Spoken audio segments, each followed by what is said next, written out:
नमस्कार साथियों, आप सभी का स्वागत है हमारे YouTube channel ready to perform. आज हम बताएंगे बीएससी सेकेंड सेमेस्टर के टॉप 25 क्वेश्चन जो आपके एग्जाम में 100% पूछे जाएंगे। और ये क्वेश्चन बहुत ही ज़्यादा इम्पोर्टेंट है, तो इन क्वेश्चन को आपको बिल्कुल भी नहीं छोड़ना है।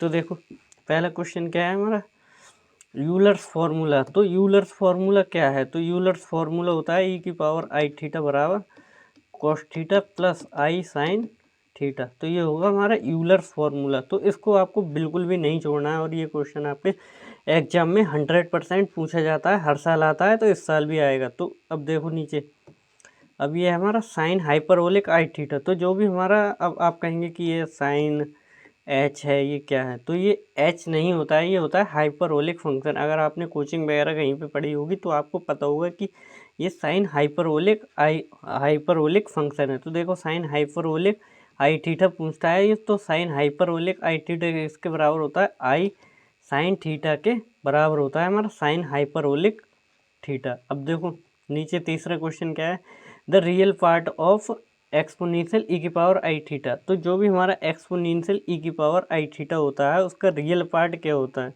तो क्वेश्चन ये है, आंसर ये है। तो आपको यही पता कंफ्यूज ना हो कि क्वेश्चन कौन सा है, आंसर कौन सा है। तो देखो, e⁻i⁻θ बराबर क्या होगा, e⁻cos थीटा और cos साइन थीटा। तो जो भी हमारा ये साइन थीटा है, जैसे cos x होता है तो वही x वाला काम कर रहा है ये cos की जगह। अब देखो नीचे, the general value of log minus का i। तो जो भी हमारा log माइनस का i होगा उसकी जनरल वैल्यू क्या होगी? ये क्वेश्चन 200% आएगा, इसको नोट कर लो और अपने दिमाग में भी छाप लो, नागिन की तरह फोटो ले लो अपने आँखों में। तो log माइनस का i, देखो log माइनस का i किसके बराबर होता है? तो log जो माइनस का i होता है वो हमारा 4n-1/2 और पाई i के बराबर होता है। ये आपको नोट करना है और ये क्वेश्चन आपका 100% मिलने वाला है आपको। अब देखो नीचे, अभी क्या कह रहा है, log x माइनस आई वाई बराबर a प्लस आई बी है। तो जहाँ पे a एंड b रियल है, रियल मतलब 1 2 3 कुछ भी है, तो यहाँ पे आपको किसका a की वैल्यू क्या होगी? तो इसमें a की वैल्यू क्या होगी?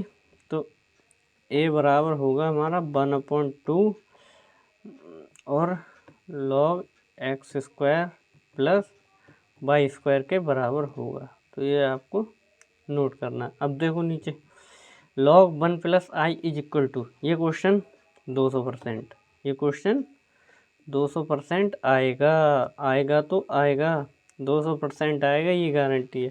अब देखो, log 1 प्लस आई, जो log 1 प्लस आई किसके बराबर होता है?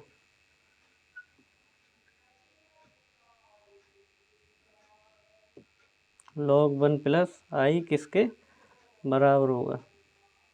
तो देखो, log 1 प्लस आई जो होगा हमारा किसके बराबर है? log 1 प्लस आई 1/2 log और plus pi I by 4, I pi by 4 होगा। तो देखो ये है, आप इसको नोट कर लो क्योंकि स्क्रीन पे छोटी स्क्रीन है तो उस पर दिक्कत हो जाती है। तो देखो ये है हमारा log 1 प्लस आई बराबर, तो इसको आपको नोट करना है और ये इम्पोर्टेंट है और ये हर साल आएगा, तो इस साल भी आएगा मेरे भाई। तो देखो, अब देखो डिफरेंशियल इक्वेशन। तो जो भी आपका डिफरेंशियल इक्वेशन का एक क्वेश्चन 101% आएगा, ये गारंटी है। तो इसमें आपका कोटि और घात पूछेगा, ये 12th क्लास में भी पढ़ा है, इस क्लास में भी पढ़ा है आपने। तो जितनी बार वह डिफरेंशिएट होता है उतनी उसकी कोटि होती है। अब इसमें ऑर्डर, इंडेक्स एंड ऑर्डर पूछ रहा है, तो उसी को कोटि और उसको इंग्लिश में हम इंडेक्स एंड ऑर्डर कहते हैं। अब देखो इसमें क्या होगा, यहाँ पे 3/2 होगा, 3/2 होगा। तो इसमें से जो भी 2 गुणा 3/2, 2 से 2 कैंसिल हो जाएगा, तो यहाँ पे आए बचेगा 3। तो इसके 2 बार डिफरेंशिएट है, तो इसका ऑर्डर है 2 और इसकी जो है 3। तो 2 और इंडेक्स एंड ऑर्डर क्या है इसका? 2 और 3 है। क्या है? 2 और 3। तो इसी तरीके का कोई और क्वेश्चन मिल जाएगा। इंडेक्स एंड ऑर्डर का क्वेश्चन आपको 100% एक क्वेश्चन मिलने वाला है। अब देखो नीचे इक्वेशन ऑफ, तो जो भी आपको कोनिक की इक्वेशन होगी तो उसमें पूछेगा कि इलिप्सॉइड है। आपको ये कंडीशन पता होनी चाहिए कि एच स्क्वायर लेस देन बराबर जो इलिप्स के होगा एच स्क्वायर लेस देन बराबर ग्रेटर देन बराबर पैराबोला हाइपरबोला इलिप्स बरा एच स्क्वायर। तो ये आपको कुछ कंडीशन होती हैं आपको पता होनी चाहिए। तो इसी में देखो जो इलिप्स की कंडीशन है हमारी H square less than A B. तो जो भी ए बी का मान होगा इसमें से ये कोई भी आपके समीकरण होगी तो उसको इससे कंपैरिजन करके जो H square less than A B के बराबर आएगा वो हमारी इलिप्स की कंडीशन को सेटिस्फाई करता है। तो ये आपका क्वेश्चन 100% आएगा, ये गारंटी है। तो इसको आप नोट कर लो। अब देखो नीचे है normal form of equation of plane. तो प्लेन की जो भी हमारी नॉर्मल फॉर्म की इक्वेशन होगी वो क्या होगी, तो प्लेन की L X plus M Y plus N Z बराबर पी के होगी। तो ये है, इसको नोट कर लो और ये आनी है। अब देखो कोनिक की इलिप्स ऑफ ई, तो ये कोनिक बी इलिप्स इफ ई है तो ई क्या है, तो ये है हमारी इसेंट्रिसिटी। तो कोई भी हमारी जो भी होता है तो उसकी ये इसेंट्रिसिटी होती है। तो कोनिक की इसेंट्रिसिटी क्या है, कोनिक की इसेंट्रिसिटी ई की इसेंट्रिसिटी ए लेस देन 1, तो 1 से कम होगी, 0 होगी, माइनस में होगी। तो कोनिक इलिप्स की इसेंट्रिसिटी माइनस या 0 1 से छोटी ही होगी, तो ई लेस देन 1 के होगी। तो ये इम्पोर्टेंट है, इसको नोट कर लो। अब देखो नीचे, अब डायरेक्शन कोसाइन, तो डायरेक्शन कोसाइन के 3 क्वेश्चन है और 3 क्वेश्चन में से एक आध क्वेश्चन आपको, तीनों में से एक क्वेश्चन आपको 100% मिल जाएगा। X axis, Y axis, Z axis. उसमें पूछेगा direction cosine of X axis, direction cosine of Y axis और direction cosine of Z axis. तो 3 एक्सिस होते हैं उसमें, तो तीनों एक्सिस में एक क्वेश्चन आपको 100% मिल जाएगा। तो देखो आपको पहचानना कैसे है कि एक्स एक्सिस पे है कि वाई एक्सिस पे है कि जेड एक्सिस पे। अगर आपको कहेगा कि direction cosine of X axis पे क्या होंगे, तो जो भी हमारे डायरेक्शन कोसाइन होंगे वो एक्स एक्सिस पे क्या होंगे। तो देखो एक्स वाई जेड ये होते हैं हमारे 3 प्लेन। अगर एक्स एक्सिस पे होंगे तो एक्स का मान 0 के बराबर नहीं होगा। तो 0 के बराबर नहीं होगा तो किसके बराबर होगा, 1 के बराबर होगा। 1 के, तो एक्स एक्सिस पे होगा तो वाई और जेड 0 होंगे और जो एक्स होगा वो हमारा 0 नहीं होगा। तो यही होंगे इसके डायरेक्शन कोसाइन एक्स एक्सिस पे। अब अगर कहे कि direction cosine of Y axis पे, तो वाई एक्सिस पे कहेगा तो वाई का मान 0 नहीं होगा तो किसके बराबर होगा, 1 के होगा। तो वाई का मान 0 नहीं होगा और बाकी दोनों का मान 0 हो जाएगा। तो 0 किसका होगा, एक्स का और जेड का, अगर वाई एक्सिस पर कहेगा। अगर यहाँ पे कहे जेड एक्सिस पे कहेगा तो जेड एक्सिस पे जेड का मान 0 के बराबर नहीं होगा। तो 0 के बराबर नहीं होगा तो किसके होगा, तो वो 1 के बराबर होगा, 1 के। तो देखो अगर कहे कि जेड एक्सिस पे हमारे डायरेक्शन कोसाइन पूछेंगे तो जेड एक्सिस पे जेड का मान क्या होगा, 1 और इन दोनों का 0। तो जो देखो ये है X axis, Y axis, Z axis. अगर एक्स एक्सिस पे कहेगा तो एक्स का मान 0 के बराबर नहीं होगा। अगर वाई एक्सिस पे कहेगा तो वाई का मान 0 के बराबर नहीं होगा। अगर जेड एक्सिस पे कहेगा तो जेड का मान 0 के बराबर नहीं होगा। तो ये नॉन जीरो होंगे जिस एक्सिस पे कहेगा। तो ये एक्स वाई जेड तीनों एक्सिस पे हैं, तो आपको इनको नोट करना है और तीनों में से एक क्वेश्चन आपका 100% मिल जाएगा, ये गारंटी है।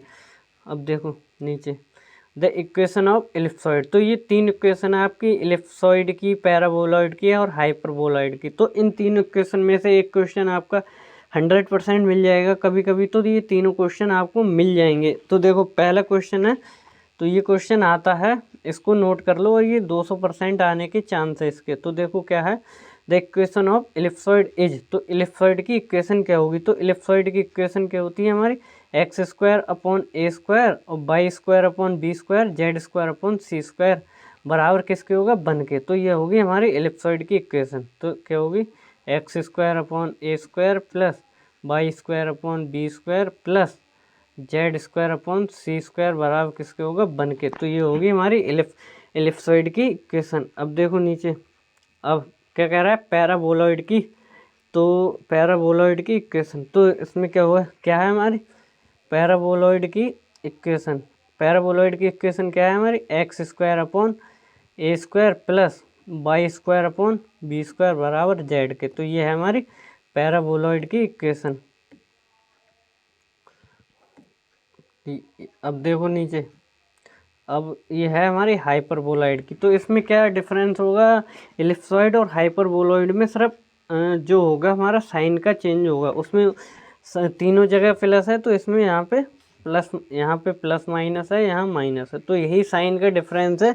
ये अगर साइन का डिफरेंस हो जाए तो हाइपरबोलॉइड होगा, अगर साइन सारे प्लस के प्लस आ जाए तो वो होगा हमारा एलिप्सॉइड।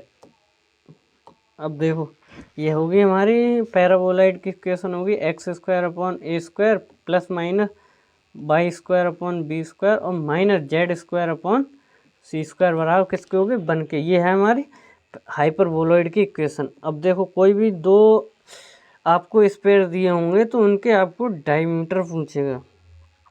तो डायमीटर ऑफ टू स्क्वायर, तो टू स्क्वायर के डायमीटर पूछेगा। तो ये जो ये फॉर्मूला टाइप का है, तो फॉर्मूला टाइप का आपको मिल जाएगा। इनमें से आपको यू और इनके जो मान निकालने को आपने पढ़ा होगा, तो ये आपका 100% मिल जाएगा। तो इसको आप नोट कर लें। ये क्या होगा, 2u dash plus 2b dash और प्लस 2w डैश बराबर होगा d डैश प्लस d के। तो ये आपको नोट करना है और ये आपको मिल जाएगा, ये गारंटी। अब देखो, the equation of two square, तो कोई भी टू स्क्वायर होंगे तो वो ज्वाइन कर रहे होंगे तो उनके डायमीटर क्या होंगे।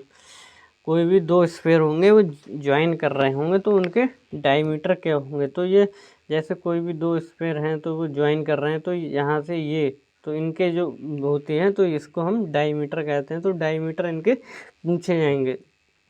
तो ये देखो, इनके डायमीटर ये है x माइनस x1 और x minus x1, x minus x2, y minus y2 और जेड प्लस में है जेड माइनस जेड1 और इंटू में जेड माइनस जेड2। तो ये आपको नोट करना है, ये पूछ लिया जाता है। अब देखो नीचे, direction cosine of A line, तो कोई भी हमारी लाइन होगी equal include with coordinate axis. तो कोई भी हमारी लाइन है कोऑर्डिनेट एक्सिस के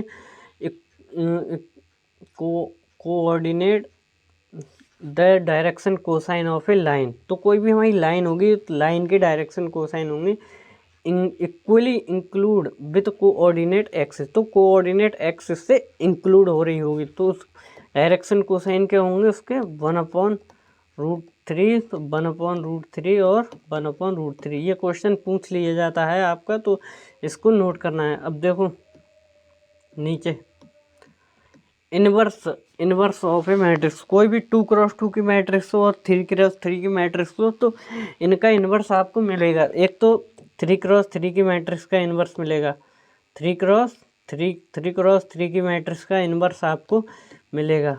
कोई भी 3x3 की मैट्रिक्स होगी उसका इनवर्स मिलेगा। और रैंक का क्वेश्चन मिलेगा, कोई भी 2x2 की मैट्रिक्स हो, 3x3 और 4x4 की, ये आपको रैंक निकलवाने को पूछेगा। तो रैंक का क्वेश्चन आपको 100% मिलेगा, ये गारंटी है।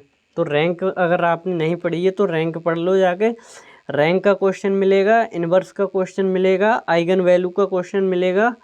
3 क्वेश्चन तो ये हो गए। और जो मैट्रिक्स में कुछ कंडीशन होती हैं, यूनिटरी मैट्रिक्स है, जो आपके ट्रायंगुलर और जो कुछ मैट्रिक्स हैं, तो ये आपको क्वेश्चन मिलेंगे ही मिलेंगे। तो देखो, अब इसमें आपको इन्वर्स पूछेगा तो इन्वर्स कैसे निकालते हैं, चाहे कोई 2x2 की मैट्रिक्स हो, 3x3 की मैट्रिक्स हो। अगर आपको इन्वर्स निकालना नहीं आता है तो जाके हमारे प्लेलिस्ट में वीडियो देख लो, हमने वीडियो डाल रखी हैं। तो शॉर्ट ट्रिक से बताया हमने, कोई भी 2x2 की मैट्रिक्स होगी तो उसका इन्वर्स कैसे निकालते हैं। तो देखो, इन्वर्स हम आपको यहाँ पे भी निकालेंगे।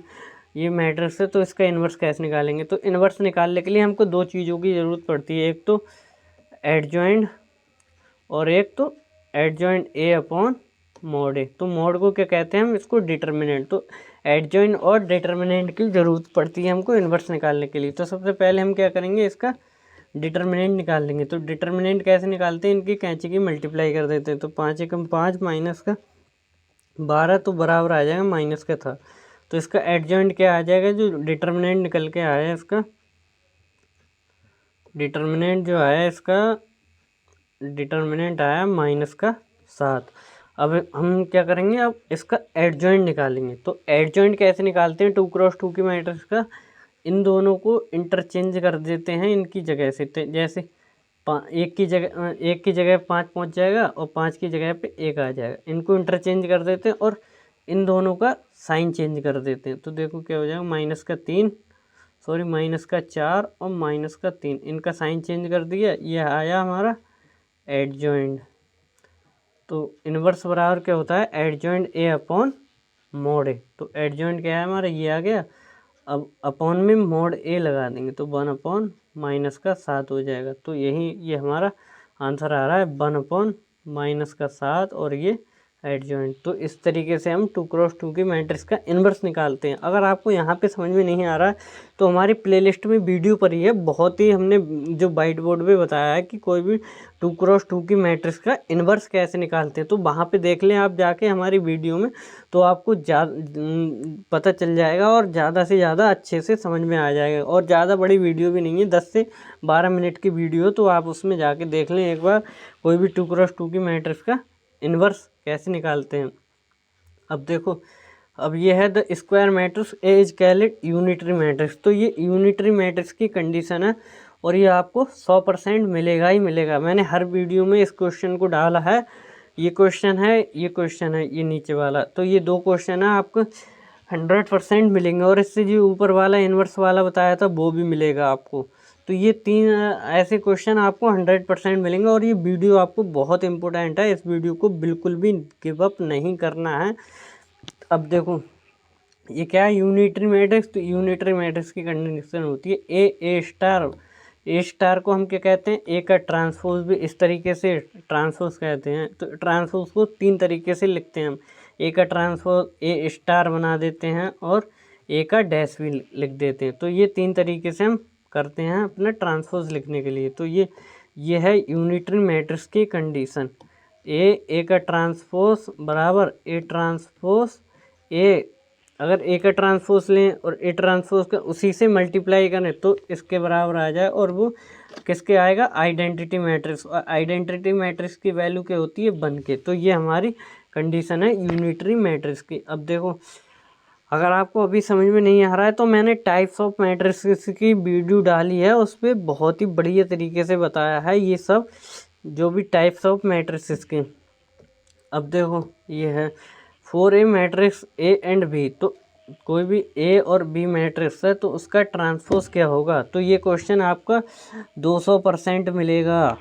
तो ये हर साल हर क्वेश्चन हर साल आता है, हर पेपर में आता है। जो भी बीएससी के होते हैं जो सेकंड सेमेस्टर में, हर पेपर में और हर यूनिवर्सिटी में ये क्वेश्चन लगता ही लगता है। तो ए बी का ट्रांसपोज किसके होगा, बी का ट्रांसपोज और ए का ट्रांसपोज। यह कंडीशन होती है, ये प्रूव करने को भी आती है। तो प्रूव बिल्कुल भी नहीं करना है आपको, बस ये याद रखना है ए बी का जो ट्रांसपोज होता है वो किसके बराबर होता है, ए बी का जो ट्रांसपोज होता है वो किसके बराबर होता है, बी का ट्रांसपोज और ए के ट्रांसपोज के बराबर होता है। अब देखो नीचे, अब ये रैंक वाला क्वेश्चन है। अब ये रैंक निकलवाएगा, ये रैंक निकलवाना हमने डिटर्मिनेंट ऑफ मैट्रिक्स में की वीडियो डाली है, उसमें डिटर्मिनेंट कैसे निकालते हैं शॉर्ट तरीके से डिटर्मिनेंट निकलवाना सिखाया। और जो डिटर्मिनेंट मेथड से हमने रैंक निकालना सिखाई थी, अगर आपने नहीं देखी है तो वो वीडियो देख लो, rank of matrix determinant of method. तो डिटर्मिनेंट मेथड से रैंक निकालना सिखाया। तो देखो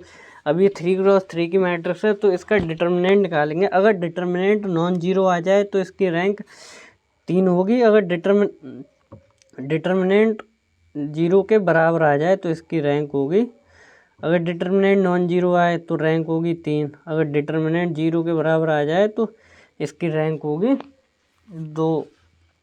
तो यही हम देखो, ये हमने डिटर्मिनेंट निकाला है शॉर्ट तरीके से। अगर आपको नहीं आता है निकालना, डिटर्मिनेंट निकालना नहीं आता है तो जाके देख लो आप वहाँ पे, यहाँ पे कितना आएगा, 2 आ गया। तो डिटर्मिनेंट क्या आ रहा है, नॉन जीरो आ रहा है, यानी कि 0 के बराबर नहीं आ रहा है। तो इसकी रैंक क्या होगी, रैंक होगी इसकी 3। अगर आपको रैंक निकालना नहीं आता डिटर्मिनेंट मेथड से तो हमारी वीडियो देख लो जाके, हमने उसमें 4x4 की भी मैट्रिक्स की रैंक निकालना सिखाया है। अब देखो आइगन वैल्यू का क्वेश्चन आपको 200% मिलेगा, ये गारंटी है मेरे भाई, क्योंकि आइगन वैल्यू का क्वेश्चन हर साल आता है, हर यूनिवर्सिटी के पेपर में लगा मिलेगा। अगर आपको यहाँ पे 3x3 की आइगन वैल्यू मिल जाए, आइगन वैल्यू 3x3 की मैट्रिक्स की मिल जाए तो आपको कैसे निकालना है। आइगन वैल्यू का जो सिंपल सी ट्रिक है वो हमने बता रखी है, आप जाके देख लो। अब इसमें देखो इसकी आइगन वैल्यू क्या होंगी, तो आइगन वैल्यू अगर आपको क्वेश्चन मिल जाए तो आइगन वैल्यू में कुछ नहीं करना है, जो भी किसी भी मैट्रिक्स की आइगन वैल्यू निकलवाए तो उस मैट्रिक्स के डायगोनल के एलिमेंट का सम कर देना है। तो डायगोनल के एलिमेंट के सम जो होता है वही आइगन वैल्यू के बराबर होता है। तो ये डायगोनल के एलिमेंट का सम क्या आ रहा है 4। अब इन सब ऑप्शन में देख लो 4 किसका सम आ रहा है, तो 5 और 1 6, ये नहीं आ रहा है इसका सम। 5 और 1 ये माइनस का 4 आ रहा है, तो ये प्लस का 4 इसके बराबर। अब ये आ रहा है प्लस का 4, तो ये इसके सम के बराबर आ रहा है, तो यही इसकी आइगन वैल्यू होंगी। अब देखो तो आज हम अब ये सारे क्वेश्चन करवा दिए हमने, ये 24 क्वेश्चन है और ये 24 क्वेश्चन आपके इम्पोर्टेंट है, तो ये क्वेश्चन एग्जाम में पूछे ही जाएंगे। तो ऐसी वीडियो देखने के लिए लाइक करें और चैनल को सब्सक्राइब करें। और जिन दोस्तों ने अभी तक आपके पेपरों की तैयारी नहीं की है तो उन सबको आप ये शेयर करें वीडियो, ये बहुत ही ज़्यादा इम्पोर्टेंट है और ये एक वीडियो आपको पास कराने की क्षमता रखती है। तो take care, bye bye and धन्यवाद। तो आज की वीडियो में यहीं पे एंड करेंगे, तो बाय।